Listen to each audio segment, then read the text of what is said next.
Good morning, students. In this video, we are going to study mechanism of breathing. अब breathing का मतलब होता है taking in of air and giving out of carbon dioxide. ये होता है breathing. मतलब सांस को अंदर लेना, मतलब ऑक्सीजन अंदर लेकर जाना और सांस छोड़ना यानी कि कार्बन डाइऑक्साइड को बाहर निकालना. तो मैकेनिज्म ऑफ ब्रीथिंग को हम दो स्टेप्स में एक्सप्लेन कर सकते हैं.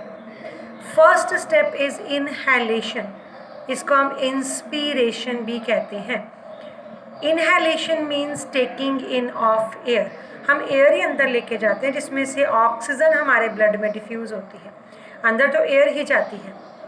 ठीक है. जब हम सांस लेते हैं तो हाँ, हम अपने जो हमारी रिब्स होते हैं ना, चेस्ट के रिब्स होते हैं, वी लिफ्ट आर रिब्स.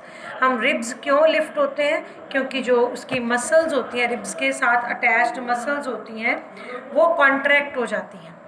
जब वो कॉन्ट्रैक्ट होती हैं, रिब्स अपवर्ड उठाए जाते हैं और उस वजह से जो डायाफ्राम है वो फ्लैटन हो जाता है और चेस्ट कैविटी जो है वो लार्जर हो जाती है. ठीक है. इससे क्या होता है? एयर लंग्स के अंदर सक्ड हो जाती है और एल्वियोलाई को फिल करती है. जैसे यहाँ पर डायग्राम में देखिए आप, ये हमारे पास है ट्रैकिया. ट्रैकिया से ये ब्रोंक्यूल्स आ रहे हैं, ब्रोंकी हैं, ये लंग्स हैं. ठीक है. जब लिफ्ट होती है ना, जो हमारी रिब्स हैं वो लिफ्ट होते हैं, तो इस तरह से डायाफ्राम फ्लैटन हो गया.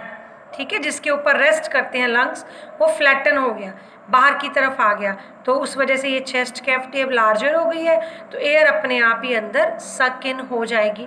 जब सक इन हो जाएगी तो अंदर जो यहाँ पर अंदर इसके अंदर यहाँ पर जो एल्वियोलाइज प्रेजेंट हैं, जो कि ये इस तरह से एल्वियोलाइज प्रेजेंट हैं, उन एल्वियोलाइज को हवा जो है वो फिल कर देगी, ऑक्सीजन उसके अंदर चली जाएगी. जब एल्वियोलाई के अंदर ऑक्सीजन आ जाती है तो यहाँ ऑक्सीजन डिफ्यूज़ हो जाती है टू द कैपिलरी ब्लड, क्योंकि एल्वियोलाई के आसपास सारे ब्लड कैपिलरीज होती हैं.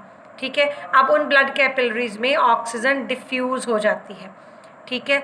और ये जो ऑक्सीजन डिफ्यूज़ हो गई, उसके साथ ही जो रेस्पिरेटरी पिगमेंट होता है हीमोग्लोबिन ब्लड के अंदर, क्योंकि डिफ्यूज़न के साथ oxygen each and every cell तक नहीं पहुंच सकती है. बड़ा स्लो प्रोसेस है. वो कितना ही टाइम लग जाएगा ऑक्सीजन को लंग्स से टांगों तक या पैर तक पहुंचने में. तो इसीलिए ऑक्सीजन जब डिफ्यूज़ हो गई है ब्लड के अंदर, तो ब्लड के अंदर रेस्पिरेटरी पिगमेंट है हीमोग्लोबिन. इसी वजह से आपको पता है ना, रेड ब्लड सेल्स जो होते हैं उनके अंदर रेस्पिरेटरी पिगमेंट होता है हीमोग्लोबिन. वो ऑक्सीजन को अपने साथ अटैच करता है, ऑक्सी हीमोग्लोबिन बन जाता है. और ऑक्सी हीमोग्लोबिन की फॉर्म में ये oxygen each and every cell तक पहुंच जाती है. हर एक सेल तक ऑक्सीजन पहुंचती है और वहाँ पर फिर ऑक्सीडेशन होती है ग्लूकोज की और एनर्जी रिलीज होती है. नाउ एक्सहेलेशन का प्रोसेस इससे ऑपोजिट होगा. जब एक्सहेलेशन होनी है, अब सेल्स तक पहुंच गई ऑक्सीजन. ठीक है. ऑक्सीजन पहुंच गई, कार्बन डाइऑक्साइड बन गई सभी सेल्स में. वो जो कार्बन डाइऑक्साइड बन जाती है सभी सेल्स में, तो सेल के अंदर अब कार्बन डाइऑक्साइड की जो मात्रा है वो ज़्यादा हो जाती है, ऑक्सीजन की कमी हो जाती है. तो कार्बन डाइऑक्साइड डिफ्यूज़ आउट हो गई, ऑक्सीजन डिफ्यूज़ इन हो गई. तो कार्बन डाइऑक्साइड जो डिफ्यूज़ आउट होती है वो एक्सहेल कैसे होती है? जब एक्सहेल होती है तो ये डायाफ्राम वापस अपनी शेप में आ जाता है. ये डोम शेप्ड होता है. असल में डायाफ्राम की यही शेप होती है. इस शेप में आ जाता है वो. ठीक है. चेस्ट कैविटी छोटी हो जाती है, अंदर का प्रेशर बढ़ जाता है, तो एयर जो है बाहर एक्सहेल हो जाती है. जब सक इन होती है तो अंदर प्रेशर कम हो जाता है. जब सक आउट होती है, इन एक्सहेल आउट होती है, तो प्रेशर जो है वो अंदर बढ़ जाता है, तो एयर जो है वो बाहर चले जाती है. तो इस तरह से एक्सहेलेशन का प्रोसेस होता है.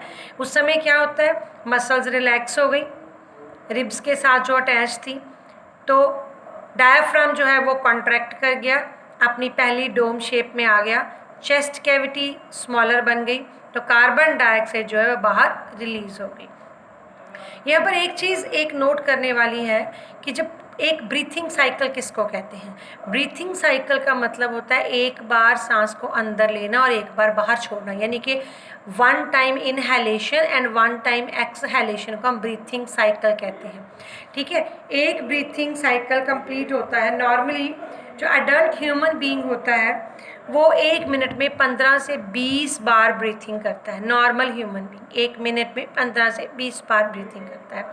अब किसी भी एक ब्रीथिंग साइकिल के दौरान जब एयर अंदर आ रही है और एयर बाहर जा रही है तो लंग्स के अंदर हमेशा थोड़ी सी रेजिडुअल वॉल्यूम रहती है एयर की, ठीक है, ताकि उसके जो ऑक्सीजन को एब्जॉर्ब करने के लिए सफिशिएंट टाइम मिले और कार्बन डाइऑक्साइड को रिलीज़ करने के लिए सफिशिएंट टाइम मिले।